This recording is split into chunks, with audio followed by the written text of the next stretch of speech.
अस्सलाम वालेकुम स्टूडेंट्स, कैसे हैं आप? ठीक हैं? अच्छा, अब हमारे पास है मनी एंड बैंकिंग का लास्ट लेक्चर है।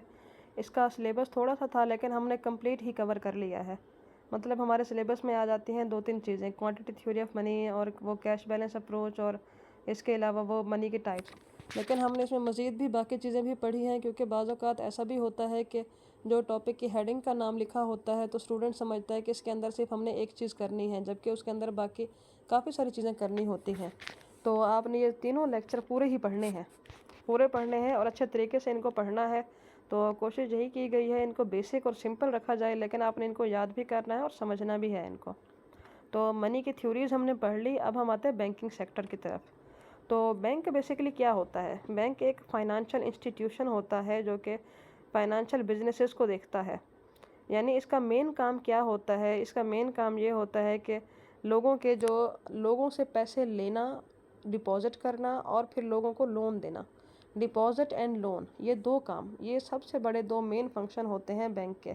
कि ये लोगों को मनी डिपॉजिट करते हैं, लोगों की मनी इनके पास लोग रखवाते हैं अपने पैसे बैंकों में, और इसके अलावा ये लोगों को लोन देते हैं। ये इनके सबसे बड़े मेन काम होते हैं, लैंडिंग एंड बोरोइंग के।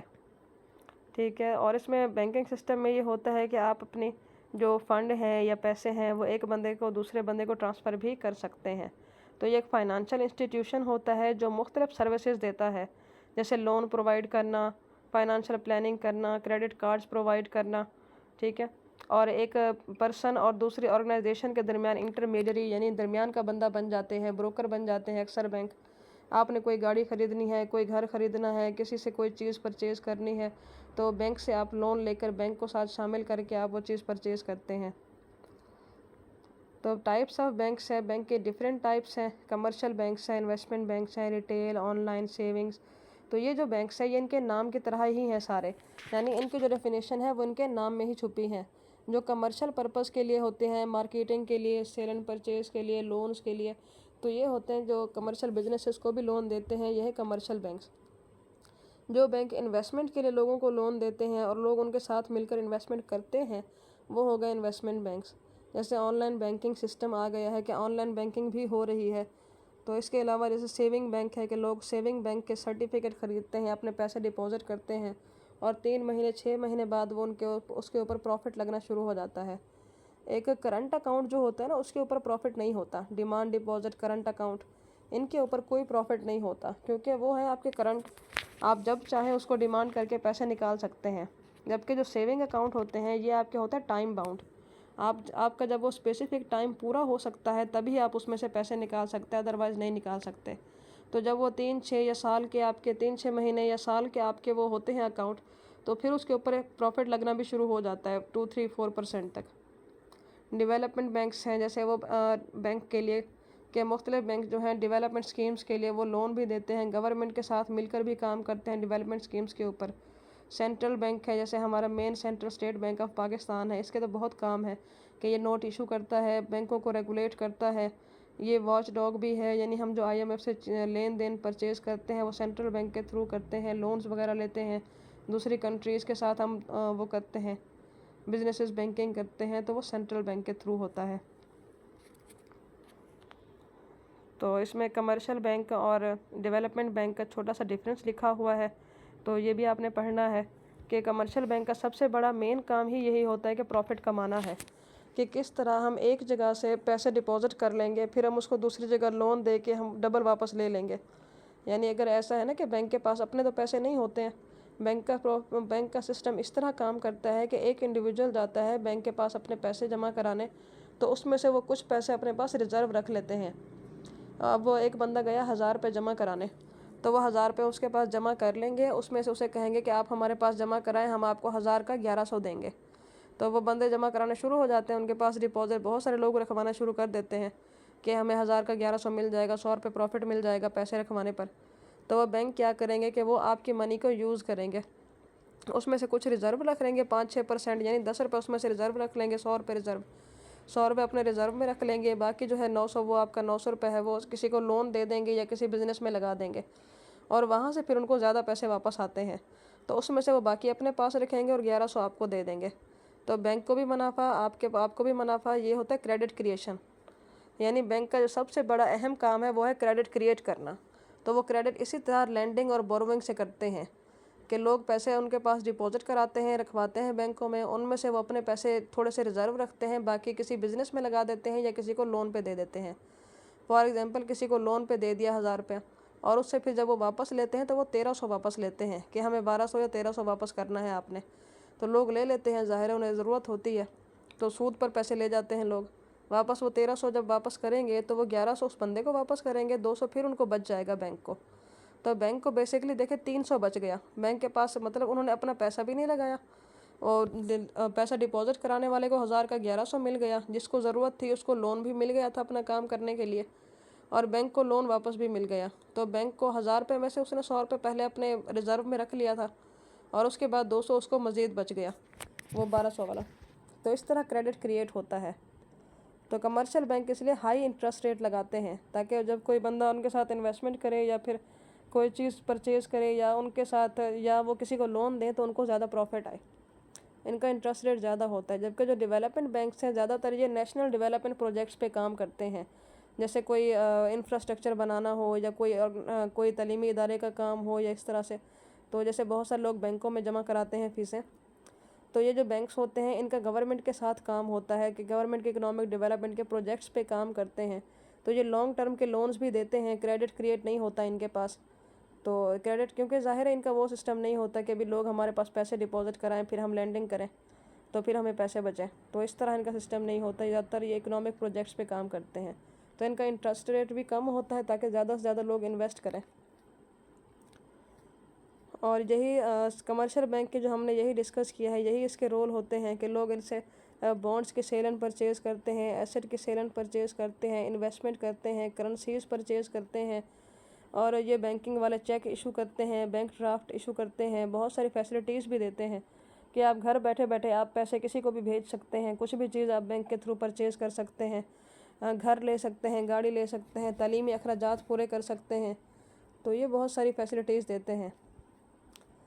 जैसे अब तालीमी इदारों के साथ कितनी फैसिलिटीज़ हैं इनकी कि ये फ़ीसें पे हो सकती हैं, बिजली के बिल पे हो सकते हैं। सेंट्रल बैंक का रोल है, फिर इसमें अक्सर जो क्वेश्चन आ जाता है वो होता है रोल ऑफ सेंट्रल बैंक।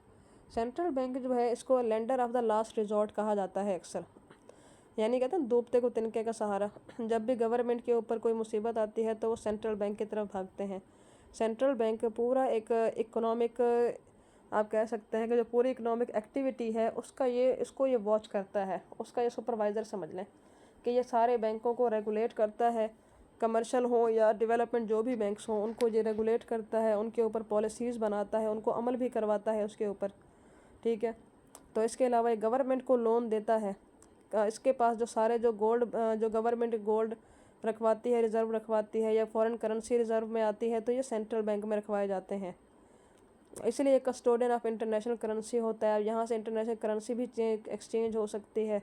और ये क्लियरिंग हाउस भी है कि कि किसी को कोई पैसे चाहिए हो, किसी ने डिपॉजिट कराने हो, कि मतलब जो बैंकों की बात हो रही है कि ये बैंकों का बैंक है, इसे कहा जाता है बैंक ऑफ बैंक्स, के बैंकों का बैंक, सारे बैंकों का ये बड़ा बैंक होता है। ये पाकिस्तान में जो सेंट्रल बैंक है इसमें जो मेन काम था वो हमने देखा है कि नोट इशू करता है, कि जो भी नोट हमारे मुल्क में इस्तेमाल होते हैं करेंसी, वो कौन इशू करता है? सेंट्रल बैंक इशू करता है। और ये सज़ा भी देता है जो बैंक के इसकी पॉलिसी को नहीं मानते, इसके अंडर जो है वो काम सही तरीके से नहीं करते, बैंक करप्ट हो जाती हैं, तो ये उनको जहाँ मदद करता है वहाँ उनको सज़ा भी देता है कि जो बैंक करप्ट हो गए उनको ये लोन देकर बचा लेते हैं, और जो पॉलिसीज़ के ख़िलाफ़ जाते हैं फिर उनको सज़ा दे के उसको सील भी कर देते हैं, अनरजिस्टर्ड कर देते हैं उसको। पाकिस्तान में जो सेंट्रल बैंक है वो है स्टेट बैंक ऑफ पाकिस्तान, जिसका जो इफ्तिताह है बेसिकली वो हमने देखा था कि 1948 के ऑर्डिनेंस में हुआ था इसका, पाकिस्तान ऑर्डर के तहत। और उसके बाद ये 1 जनवरी 1974 तक जो बैंक है ये नेशनलाइज हो गया था 1974 में, यानी गवर्नमेंट के अंडर आ गया था कि ये इंडिपेंडेंट नहीं था, ये गवर्नमेंट की पॉलिसीज़ के मुताबिक इसको चलाया जाता था। तो सेंट्रल बैंक का भी यही काम है कि हमने अपने जो मैक्रो इकोनॉमिक गोल्स हैं कि प्राइस को स्टेबल रखना है, इन्फ्लेशन ना होने पाए, इन्फ्लेशन को कंट्रोल करना है, अनएम्प्लॉयमेंट को कंट्रोल करना है, या मुल्क में कोई इकोनॉमिक प्रोजेक्ट्स या ग्रोथ जीडीपी वाले प्रोजेक्ट्स हैं तो वो ये सारे सेंट्रल बैंक के थ्रू होते हैं। तो इसमें जिसके जो मेन इसका है हमने देखा है कि नोट इशू करता है, रेगुलेशन और सुपरविज़न करता है, बैंकर्स बैंक है, मॉनेटरी पॉलिसी बनाता है बेसिकली, कि मुल्क में इंटरेस्ट रेट कितना रहेगा, मनी सप्लाई कितनी रहेगी, प्राइस लेवल कितना रहेगा। तो ये मॉनेटरी पॉलिसी भी सेंट्रल बैंक बनाता है। तो क्रेडिट क्रिएशन भी है, हमने इसमें देखा है पहले प्रोसेस। तो प्रोसेस ऑफ क्रेडिट क्रिएशन यही है जो मैंने आपको पीछे समझाया है, कि जैसे तीन लोग हैं ABC के। एक ए जो बंदा है वो बैंक में जाता है, कि बैंक को ये पैसे देता है, 100 रुपये डिपॉजिट करता है। बैंक 100 रुपये में से जो है कुछ पैसे अपने पास, समझ लें 10 रुपये अपने पास रिज़र्व रख लेता है, कि भाई ये हमारे 20% रिज़र्व जो है ये हमारे काम आएगा। और उसके बाद क्या करता है, आगे बाकी पैसे वो लोन पे दे देता है। तो वो जो लोन पे पैसे लेके गया है, ज़ाहिर है वो कुछ ज़्यादा पैसे ऊपर वापस करेगा। तो वो जो वापस करेगा उसी में से फिर पैसे जो है वो बैंक वो पहले वाले इंडिविजुअल को वापस करता है। तो इसमें फिर बैंक के पास क्रेडिट क्रिएट हो जाता है। उसके बाद हमारे पास है कैपिटल रीस्ट्रक्चरिंग। कैपिटल रीस्ट्रक्चरिंग ये होता है कि भी ये जो कोई भी फर्म की जो कैपिटल स्ट्रक्चर है उसकी मॉडिफिकेशन करना। यानी कैपिटल जिस तरह मुल्क में है कि कैपिटल किस तरह इस्तेमाल होता है, कोई मशीनरी है, फाइनेंशियल कैपिटल, फिजिकल कैपिटल है, कि वो किस तरह इस्तेमाल होता है या किस तरह उसकी ग्रोथ हो रही है, उसकी मॉडिफिकेशन करना। तो इसमें हम देखते हैं कि जो कोई भी फर्म है कि उसके कोई भी हम देखते हैं कि एसेट्स चेंज हो रहे हैं या नहीं। फर्म का जो कैपिटल होता है बेसिकली वो उसके एसेट्स होते हैं। तो अगर एसेट चेंज होते हैं उसके, तो वो ज़ाहिर उसका कैपिटल भी चेंज होगा। हम देखते हैं ना बहुत सारी कंपनीज़ की नेटवर्थ कितनी है, उसके कितने पैसे हैं उनके पास, तो ये उनके कैपिटल पे डिपेंड कर रहा होता है। तो जिस कंट्री की अच्छी परफॉर्मेंस नहीं होती जिस कंपनी की, तो वो अपना कैपिटल रीस्ट्रक्चर करते हैं, यानी अपनी कैपिटल में चेंजेस लेकर आते हैं दोबारा से। और क्रेडिट कंट्रोल है। क्रेडिट कंट्रोल में हम ये देखते हैं कि क्रेडिट को कंट्रोल कैसे किया जा सकता है, कि क्रेडिट में आप इसमें अगर मुल्क में मनी की मिकदार बढ़ गई है तो आप इसे कंट्रोल कैसे करेंगे। सबसे पहला तो यही रिज़र्व रेशो है, कि सेंट्रल बैंक बैंकों को हुक्म देती है कि भी आप रिज़र्व रेशो बढ़ा दें, ताकि फिर कम से कम लोग डिपॉजिट कराएं। लोग कम डिपॉजिट कराएंगे तो लोन भी कम देंगे, और जब लोन कम होगा तो फिर लोगों के पास पैसे कम होंगे। ओपन मार्केट ऑपरेशंस हैं। ओपन मार्केट ऑपरेशंस में ये है कि भी इंटरेस्ट रेट बढ़ा दिया जाए, बैंक रेट बढ़ा दिया जाए, रिज़र्व रेट बढ़ा दिया जाए। ये बैंक रेट ये होता है कि जो एक बैंक दूसरे बैंक को इंटरेस्ट रेट लगाता है। अगर एक इंडिविजुअल बैंक से लोन लेता है तो उसको इंटरेस्ट रेट पे करना पड़ता है। तो अगर इसी तरह एक बैंक दूसरे बैंक से लोन लेता है तो उसको बैंक रेट पे करना पड़ता है। क्रेडिट राशनिंग होता है कि एक लिमिट रखी जाती है कि आप इतना ही क्रेडिट अपने पास रख सकते हैं बैंक। कंज्यूमर क्रेडिट कंट्रोल में भी होता है कि कंज्यूमर्स को एक लिमिट दी जाती है कि आप इतनी ही अमाउंट जो है वो डिपॉजिट करा सकते हैं या लोन ले सकते हैं। मॉरल सेशन है कि भी आप मॉरल लोगों को एक तरकीब देते हैं कि भी कम पैसा खर्च करें, जो है इसको ज़्यादातर इन्वेस्टमेंट प्रोजेक्ट्स वगैरह में लगाएं। और डायरेक्ट एक्शन है कि जो अमल नहीं करते तो उनके खिलाफ एक्शन भी लिया जा सकता है। उसके बाद हमारा लास्ट टॉपिक है वो है मेथड्स ऑफ नोट इशू, कि नोट इशू करने के तरीके कौन कौन से हैं। सबसे पहला तरीका तो फिक्स्ड फिड्यूशरी सिस्टम। इसमें जो गवर्नमेंट होती है ये कोई भी मेटेलिक रिजर्व अपने पास रखे बगैर एक फ़िक्स्ड अमाउंट ऑफ नोट जो है वो इशू कर लेती है। कि फिड्यूशरी सिस्टम होता है कि गवर्नमेंट, फ्यूडल मतलब गवर्नमेंट, फेडरल, तो गवर्नमेंट इसमें डिसाइड कर लेती है कि हमें इतनी अमाउंट ऑफ मनी चाहिए, तो वो कम से कम अमाउंट ऑफ मनी प्रिंट कर लेते हैं विदाउट एनी मेटेलिक रिजर्व। एक ये तरीका होता है।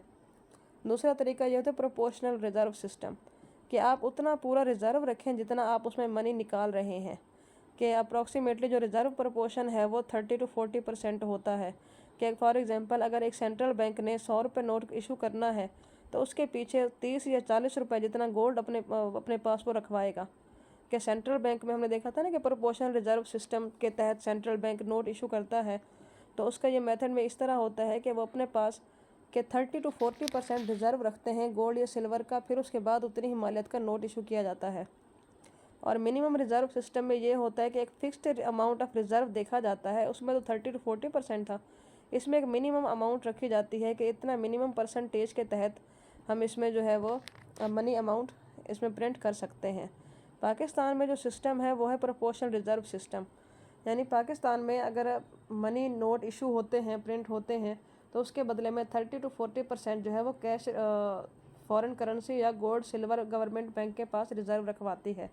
फिर उतनी मालियत का जो है वो प्रिंट निकलवाए जा सकते हैं, उसमें वो मनी इशू की जा सकती है। स्टेट बैंक चाहे तो इसको गवर्नमेंट के साथ कंसल्ट करके इसको चेंज भी कर सकती है। कि मिनिमम रिज़र्व भी इसमें रख सकते हैं। तो आज के लेक्चर में बहुत कुछ नॉलेजेबल था, हमने बहुत कुछ सीखा इसमें। क्रेडिट क्रिएट कैसे करती हैं बैंक्स, क्रेडिट कंट्रोल कैसे करते हैं, कि रिज़र्व सिस्टम किस तरह है, कि नोट इशू कैसे होते हैं, बैंकिंग की हमने तरीक़ाकार देख लिया सारा। तो अगर मज़ीद किसी को कुछ समझ ना आए तो फिर आप इसमें पूछ सकते हैं।